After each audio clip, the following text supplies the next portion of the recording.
உள்ள செல்வத்தை பெற்றிருக்கிறோம் நாம்.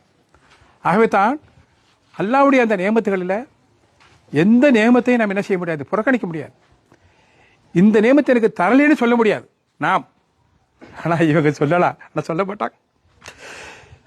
இவங்க பிறக்கும் போதே மூளையில் முடக்குவாதம் ஏற்பட்டு தன்னை யாருன்னு அறியாத பிள்ளைங்க, பிறந்த பிள்ளைங்க. சில பிள்ளைகள் கண்ணு தெரியாது, சில பிள்ளைகள் காது விளங்காது, சில பிள்ளைகள் நடக்க முடியாது, சில பிள்ளைகளுக்கு பேச முடியாது, சில பிள்ளைகள் உள்ளுறுப்புகளில் கோளாறு இருக்கு. உயர்ந்த உறுப்பு தலை.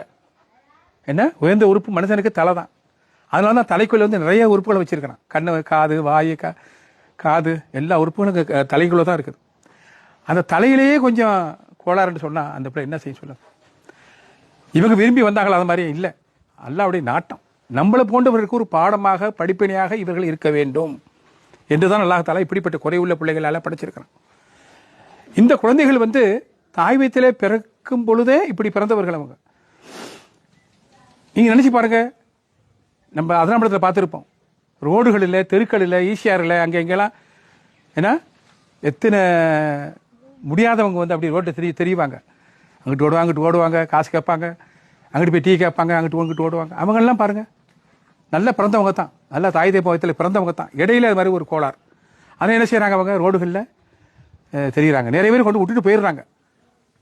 ட்ரெயினில் கொண்டு வந்து நைஸாக அப்படி ஒரு ஊர்களை விட்டுட்டு போயிடுறாங்க. ஏன்னா அவங்களால சமாளிக்க முடியாது. ஏன்னா அவங்களுக்கு பிடிக்கலை, இது மாதிரி இருப்பது பிடிக்கலை. ஏன்னா இவங்க இருந்தால் சம்பாதிப்பாங்க, அமெரிக்கா போவாங்க, ஆஸ்திரேலியா போவாங்க, லண்டன் போவாங்க, மலேசியா போவாங்க, சிங்கப்பூர் போவாங்க, சம்பாதிப்பாங்க, உழைப்பாங்க, கல்யாணம் முடிப்பாங்க, குழந்தை வைப்பாங்க, வாரிசுகள் கொடுப்பாங்க, குடும்பம் தலைக்கும், குடும்பம் வளரும். ஆனால் இவங்களால முடியுமா? இவங்களுக்கு யாரும் பொண்ணு கொடுப்பாங்களா? ராஜா எல்லாருக்கும் பிடிக்கும். ராஜா எங்கள் அபிஷேகன் ஹீரோ, எல்லாரும் பிடிக்கும். ஆனால் ராஜாவுக்கு யாரும் பொண்ணு கொடுப்பாங்களா? எங்கள் பிள்ளைகளுக்கு யாரும் பொண்ணு கொடுப்பாங்களா? அவங்க கல்யாணம் முடிச்சு இல்லற வாழ்க்கையை அவங்க நடத்த முடியுமா? நம்ம போல இன்னும் கொஞ்சம் 2-4 வருஷம் ஆகிட்டு அவங்களுக்குலாம் கல்யாணம் நடந்துடும். எல்லாம் சம்பாதிக்க போயிருவேன், எல்லாம் நீங்கள் அல்ஹம்துலில்லாஹ் உலகம் பூரா நீங்கள் போவீங்க. அப்போ இந்த பிள்ளைகளுக்கு எங்கேயும் போக முடியாது, எங்கேயும் போக முடியாது. இப்போ உங்களை ரோட்டில் விட்டுட்டோமாக்கு கேட்ட திறந்து அப்படியே தானான ஒரு போவாங்க, திருந்து எதை கடையில் போய் கேட்பாங்க, பசிச்சா இது அப்படி இருப்பாங்க. தவிர அவங்களாம் ஒன்றும் செய்ய முடியாது.